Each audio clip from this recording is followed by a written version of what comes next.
Blessings, blessings, blessings, everybody. CIA back once again. Christ likeness in action.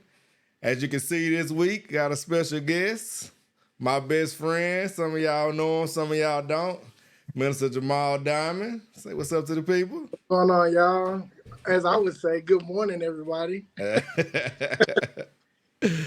So this week we're gonna have a special topic. We're gonna talk about the importance of men in your child's spiritual development. So before we start, of course, I have to do my shares. My shares up.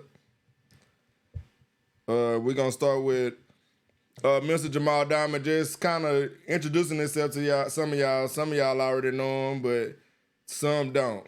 So you can tell people a little bit about yourself, Jamal. So, I'm Minister Jamal Diamond. Uh, I am a father of one, my son Jeremiah. I'm a husband as well. Got to represent. Married, married to Kimberly Diamond. Over the youth ministry, pastor of the youth ministry. Me and my wife, we pastor of the youth ministry, Generation Next. I currently am a barber, have my own barber business, Clarity Cuts. Not trying to advertise that or nothing like that, Go ahead, get your plug on, man. Ain't but mad if at you you. need to get touched up, get some clarity. Yeah. So, uh, but that's pretty much about it with me. So tell us a little bit about your passion, for the youth, your passion for kids. Oh, awesome. So, I mean, maybe it's because I find when I see children and see kids, I see a lot of myself in kids, and so I'm like a big kid. I try to stay hip and relevant to what children are going through these days. So I'm just really passionate about. I love to see before and afters. So I like to see the people transform from they I like to watch the transitions where I was once toddler age, then transition to middle school, then transition to high school, and I like just being a part of that whole journey and experience. And uh I can relate. I've gone through so much to where I guess I'm now like the older, I guess, uncle or big brother, if you will. I don't look like it, but I tend to play that role, and I'm like, oh, I'm that guy where I'm giving out advice, and so I just found that to be a thing that I just like love to pass the game. Or while I was going through certain things in my personal life, I was like, man, if I would have known this, so I told myself that if I would give the game or help other children be able to maybe bypass certain things if they didn't have to, if I could just give my knowledge or my experience or what I went through. Yeah, that's good. I know that's one of the things that even myself, when I minister in the youth, I always think about that. Like, if I would have had somebody speaking life into me in this way, what kind of impact would it have made on me? So it makes me be more excited, to talk with you, to talk with people that are still younger than me that may have not experienced some things that I experienced, because one thing about that life is that sometimes we have this inflated thing to where we think that just because somebody else failed that one thing, then I still can get it done. Or depending on what it is, of course there is certain situations that it falls that is true for. But it's certain situations where that if I bump my head doing it, or if I ran into a brick wall doing it, you can learn from me and you don't have to do it. You can see from my mistake that I didn't have that. Whatever I did to go wrong in this situation, you could just bypass that. You don't have to be a part of your story. And that's one of my passions too, speaking to kids, because that's one thing that I like to, even like my nieces and nephews. I always tell them, like, you don't have to get whoopings. Like, you can't bypass the stories of my mom used to whoop me like this, my mom used to whoop me like that, but Yeah. we don't understand the personal responsibility in it while we're going through it. But once, obviously, when you're adult and you look back, you see so much stuff that you could have avoided And that's one thing that I think is very important, to be able to pass back to the youth. Can I touch on one more thing before Go you ahead. move on? So I would like to consider myself. I show favoritism though to the group that has to just touch it and see it for themselves. I got you. 'Cause I'm also that kid where, yeah, I know everybody want their head, but it's like, let me see, let me touch it, or let me experience it, let me go through. So I really have a heart for the black sheep of the family, if you will, or the outcast, or the one that just can't get right. So my heart really, really, really, really goes for that group of kid. Although I love everybody. Yeah, but you just said you had favorites, so don't try to clean it up. Try to clean it up. I have favorites. So of course, in this next generation, generation next, I should say, and Christ likeness in action collab, we're gonna try to blend the two. So I wanted you to talk and let's have a conversation more so about how important is it for men to be involved and not only the lives of children, of course, but in their children's spiritual development. You being a youth pastor, and not only that, having so many interactions with people coming into your shop, getting haircuts and stuff like that. Well, how can you quantify or how can you speak to the importance of a man being involved in their children's spiritual development? Okay, so I mean, it's a lot of things, but I guess I'll start at this point. Um, growing up in my household, um, a huge thing for me was, well, being apart with my dad when I did come in, getting to in a relationship with him. I end up developing this mentality thing where it was about controlling versus raising. Hmm. So I tried to take, or one of my biggest things was taking that into into youth pastoring, to where I'm not trying to necessarily control the youth and make them be a certain way, but more so help raising them. And then, so what I mean by that is that, in my opinion, as far as controlling, is like, hey, do this, or Pastor Jamal said, you ain't supposed to be da da da. Well, I think with the whole raising aspect of it, I'll take more of an approach of creating a safe space to where I meet the kids where they are.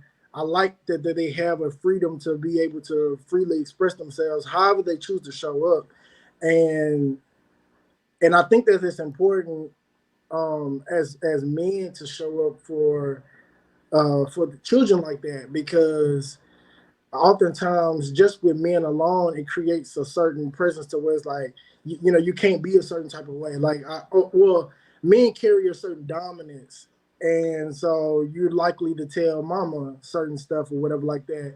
Well, being that I create being that you create that safe space, it then creates to where it's like, oh, I could talk to him, or he just cool, like, just like my homeboy or something like that. So oftentimes, in creating that, um, I may do a thing where I create a question. For example, I may say, "Hey, what?" Just say I got a group of boys or girls, it don't matter, and I'll be like, "Hey, what is your favorite superhero?" And then explain to me what make tell me what, like, why would you choose that to be your superhero? And so instead of me coming in a more of a control thing, was like, well, what you want to be when you grow up, instead, or if you want to deal with a certain thing, instead of just coming that way with it, I oftentimes just leave with a question like that, which will open up. They be like, oh, this fun. Oh, I want to be Hulk. So why would you choose Hulk? I mean, well, because I'm chill, like I'm a little nerd behind the scene. I try to be myself, but then if you make me mad, I'll turn up. And so it creates this openness where you start to navigate with the child, and they begin to open up, and you start to create this bond where it's like, hey, and there's no judgment there. It just creates this openness. So that's one aspect of it, of creating these spaces like that. Um, Another thing I think with men too is, I think that you create, well, in my position as pastor as well, is you are helping kids to identify and manage and understand respect, uh, Mm-hmm. understanding um, responsibility, and just becoming aware of that. Also, an understanding to embrace and love themselves. You know what I'm saying? So, Yeah. um, and then you can just navigate and kind of play around with the whole respect thing. Like, oftentimes the kids be wanting to roast each other, blah blah. But and although when we was growing up, roasting and stuff is a thing or whatever. However, though, you can use certain things that may happen, and it can be teachable moments, or and they don't even have to just always be so serious, but it could just be moments where it's like, so how it make you feel when they when they talking about, oh, you dark skinned or Yeah. and then he's like, you felt some type of way, so then you started, the kids talking.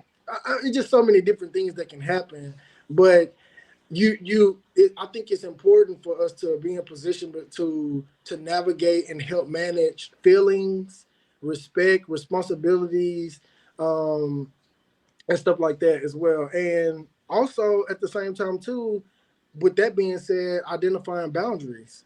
Like what, you know, again, not about being controlled, but when I talk about boundaries, it's like, hey, this line is this, or and identifying where things are, and then also talking about consequences that come behind if you cross this. Hey, if you touch this, this is what's gonna happen if you do this.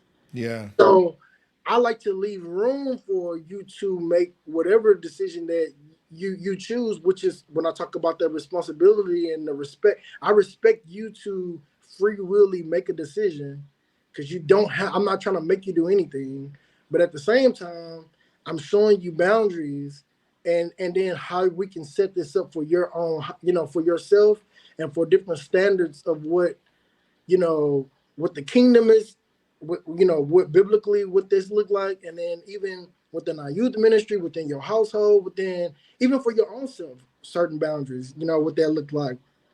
And so I think, and then I try to let them understand and know too about, even with consequences, is it's not just bad, but it's good consequences that come with it too. And just to be able to navigate all of the different options so that they can make the best decision for themselves. I think oftentimes, well, from my experience of growing up, men, again, I was a bad kid. And so people try to scare me into, like, you don't want to do this, or I'll whoop you, da da. But that never really was a success.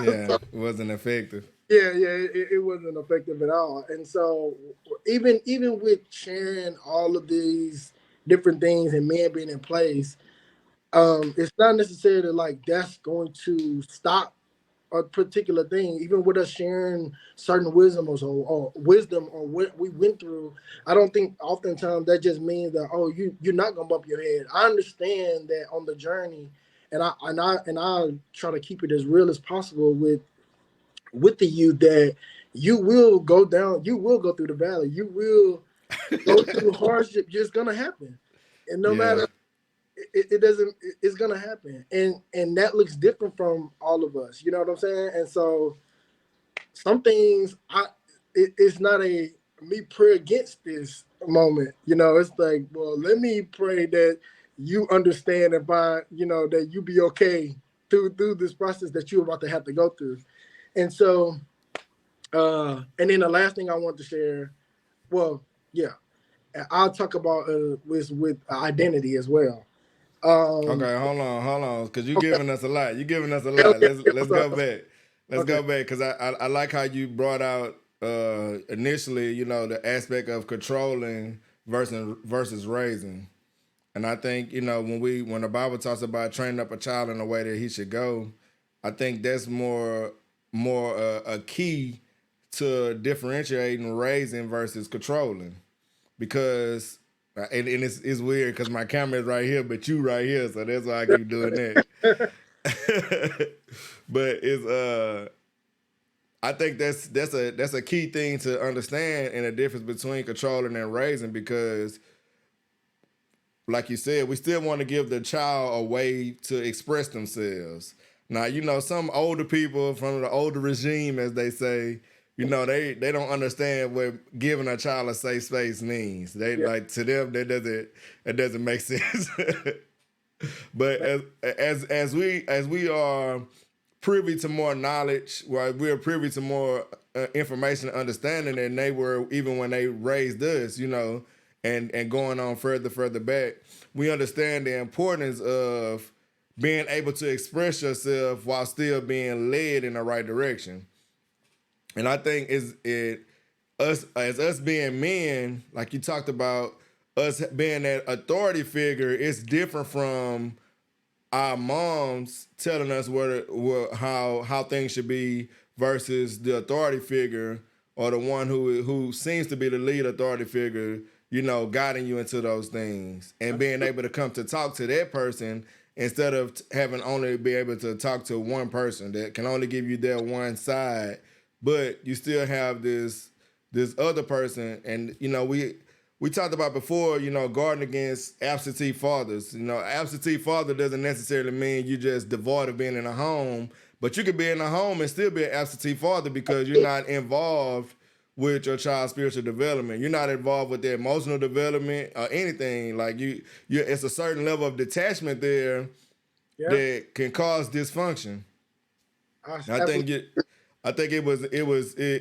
really hit it on the head when you talked about that, because I think men need to be aware of their importance in that process. Yeah. Because a man can you can delegate so many things to where now you're delegating to where you're not doing anything. Absolutely. So I And think look, it's like you've been waiting to be able to be in that position to be like, I ain't washing these dishes. yeah. That I'm the grown person. Y'all go do X, Y, Z, and it's like, hold on, slow your roll, Dad. But our children need us to be standing in that space of, like you said, creating those boundaries, letting us understand, well, what does it look like if I choose this way, what it might look like. If I choose this way, what it might look like, but still giving the space for you to make the choice. Yeah. Because it's not about us controlling them in a way to where we try to like it's almost like a protectiveness to where you're too protective, where you're not allowing them to express themselves. They Yeah. still have to be able to make their own choices, and you only get better at making choices by making choices. Absolutely. So the more and more we shield them from those choices, and we shield them from critical thinking in a way, then you're really just being a detriment to the child. I gotta add one more Go. thing. Now you're getting me going. And I mean, something else I'll add while we're talking about the men is we really got to be careful too in regards to projecting things onto children as well based on our experiences. Mm-hmm. And we just got to be really careful about projecting. I remember a small thing like with my son, for example. Like when I was growing up, we used to have to wear uniforms to school. So having sneakers was a big thing. Like it was the thing. And so so my thing was always, man, when I get me a job, I'm gonna make sure I got all the best shoes, blah, blah, blah. Well, my son doesn't really like shoes like that. I mean, he's into Crocs, he's into thong slipper, like flip flop type. I'm like, oh goodness. Okay, so this is different. But in that though, you have to be careful because and then he wants some Paw Patrol shoes. Just a couple of weeks ago, bought we at Walmart. I'm like, dude, we can't do the Paw Patrols.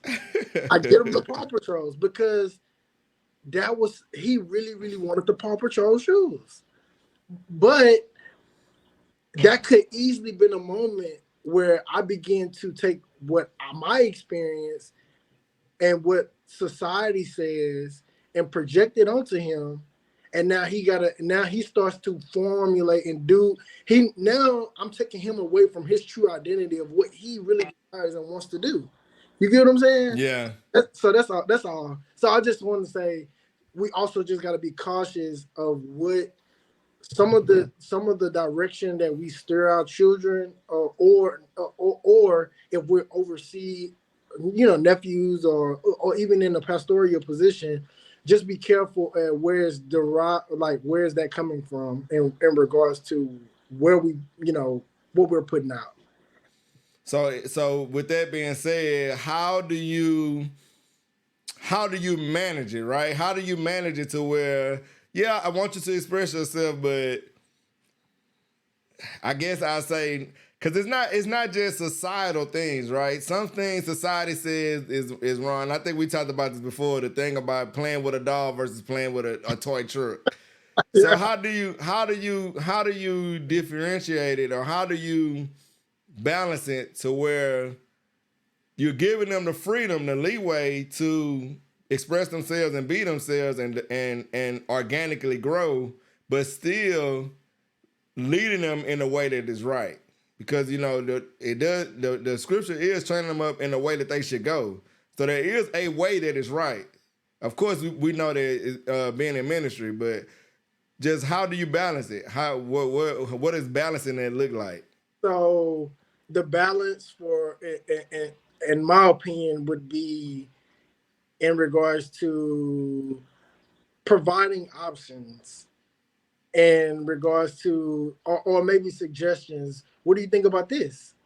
And some of the benefits that come with that. That's why I talk about, you know, I, I still like to have that choice there, but ultimately making certain suggestions to where you understand the benefits of this and the cons of this, benefits of this and cons of this, and and the reason why to me that's where the balance will come in, is because regardless if you stood on one side of a thing, depending on who it is, they still can choose what they're gonna choose anyways. It doesn't matter how if you try to force them, if you try to, people gonna make Yeah. their decisions. So I just think for me, I just think it's best to just make sure that you provide enough information and options and be real clear on benefits, pros and cons. Not trying to scare anybody, but just talk about the pros and cons of it all.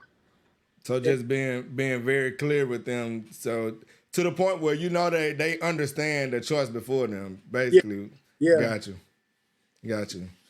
So I think it's interesting for men to not only know these things, but even to speak on these things, because me and like I always tell people, we all live in our own spheres. It just because one thing is true for me doesn't mean it's true for everybody.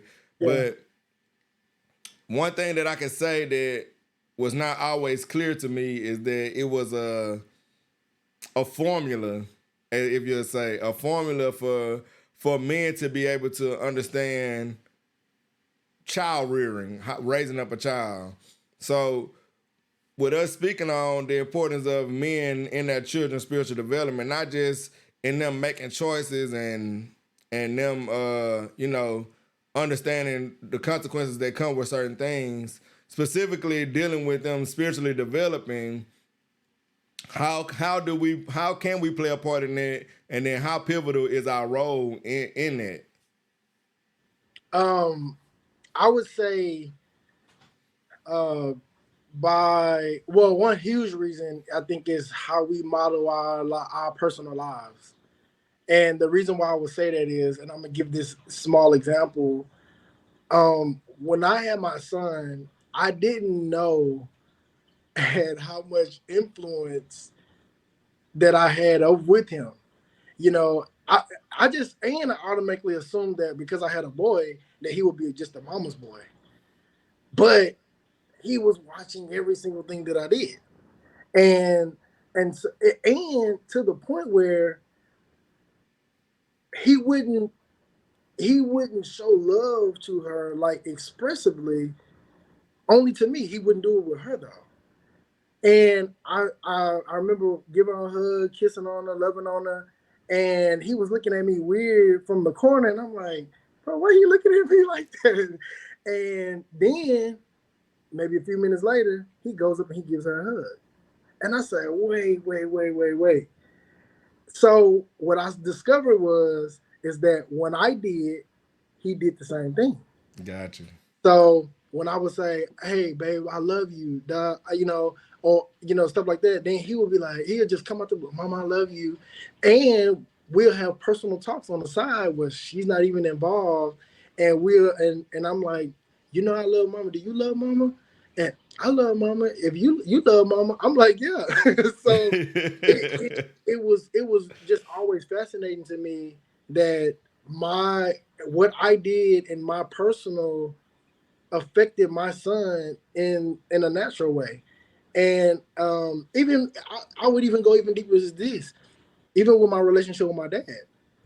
So we're not the closest, and which played a role into him too, because that means that he wasn't seeing my dad like that. So the relationship really began to develop as I began to dive deeper and get rid of certain things in my relationship with my dad. When I started walking in forgiveness and not holding on to what you did to me, as I start to do that, I begin to see the relationship between the two. Like I'm like, oh, whoa, Wow. and I just watched that not only with my son. So I'm like, well, let's just kind of play around with this and see how it would be in life period. As I begin to just let things go, sit certain things down, and then as I'm it's a spiritual thing too, because I begin to see the children respond a different way, and I'm like, wow. So Mm-hmm. just us walking as a model gives you a certain type of to change it. You know what I mean? Yeah. And yeah, so what was your second part? No, I think the second part was like how important it is. Like what like because we understand like the I guess the benefits of it, but what does it look like when that's absent? When that's absent from it? When they're absent from a child's life?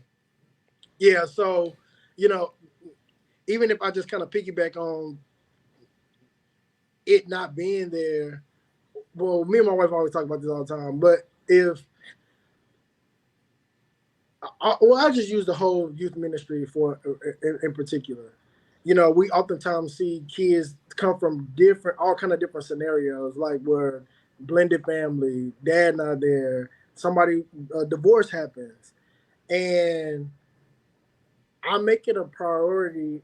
I just know how to just show up as how I am, and so I make it my business to lead. Like I always tell my wife that we are the model, and that how I don't know. I can't stop. I think that if we didn't show up the way that we did, then it would be a sense of hopelessness too for the children. Um, I think that when like for example, when we show up in marriage, me and my wife, we people see us take dates. The kids see us take dates or having fun and making jokes, and now it that does something for them, even at a young age, to where it's like, man, I want to see that. But they also may be seeing, well, their parents are not doing that same type of thing. Yeah. Uh, and so, with that being said, it's like, well, we want to leave hope to where it's like, man, look, mama and daddy, I don't know what y'all got going on, but we trying to get like the diamonds, or we trying to get like the spivies, and so we try to, we try to move in that kind of way. So I do think that with not, I'll say just with not showing up, with not being honest, with not being vulnerable and open with the children or with kids, I think that that leaves room for other influences to come in. And so I think that, again, whether good or bad, it's just a lot of times people are looking for truth. A lot of times the kids are looking for something that they can hold on to or grab or make sense of. And so where you don't fill in, I think you could fall. Yeah. Or you'll fill it with something else. And we do that, period. Even if you had an addiction with a certain thing, naturally your body's gonna be looking for the next thing that they can gravitate to or grab hold to.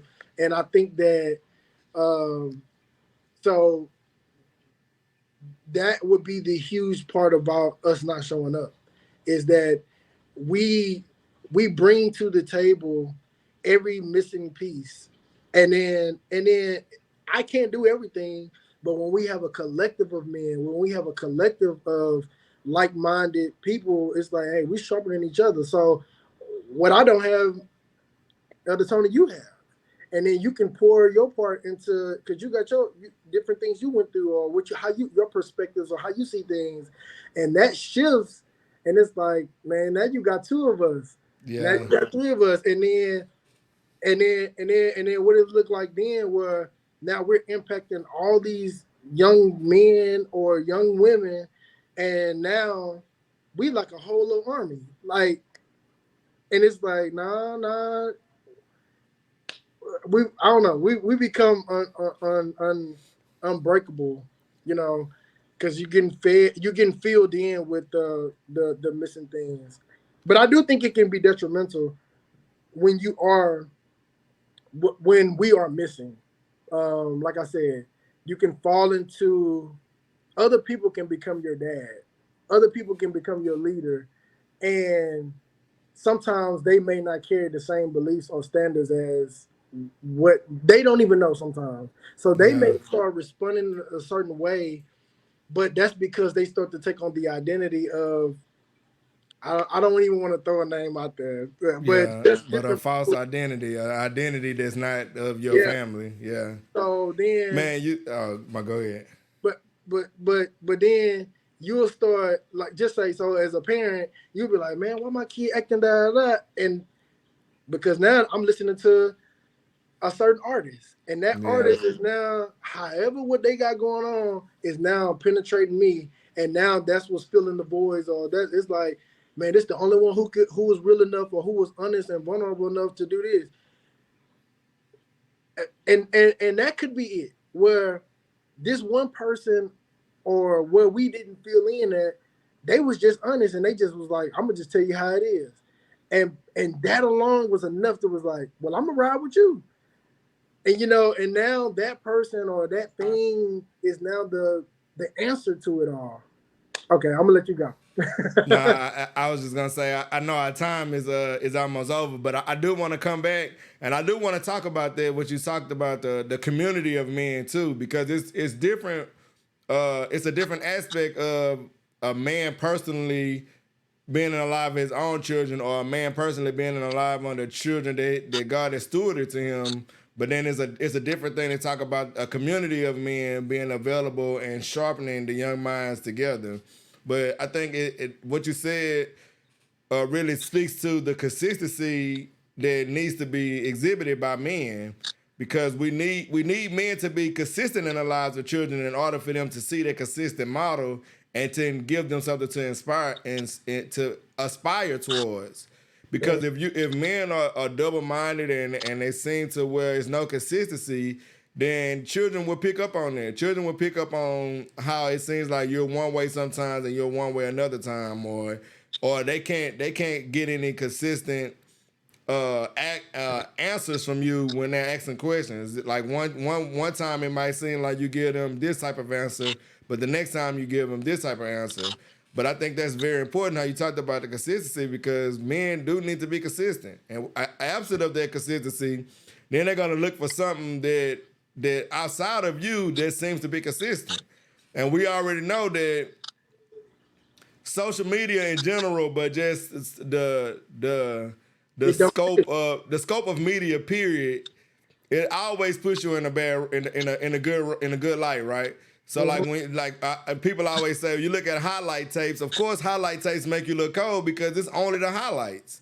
So when people see celebrities, or especially kids, when they see celebrities or how you talked about artists or whatever they might be inclined to be looking at, of course they're gonna see mostly the good. They're gonna always see that what seems to be success.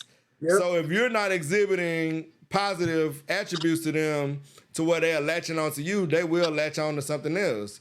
And as men, we have to be able to understand that so that we can be in our proper places so that God can properly use us in order to train up children in the way that they should be. Absolutely. I So as totally. we close, go you I'll let you close us off. Anything else you want to say before we end? Our time is well spent. Well. No, I stopped there. Can I just put a to be continued? That means you gotta have me on again. Go ahead. You gonna for sure be on again. This is to be continued. Okay. Okay. Yeah. So if you want to tell people where they can follow you on social media or stuff like that, you know. Oh, on social media, Diamond Jamal, After and I just talked about social media, I know, right? huh? But man, we also have a Generation Next TikTok. It's called Gen. Oh man, I'm gonna just get back with y'all. I think it's in youth ministry, but I have all the information better on the next part. All right.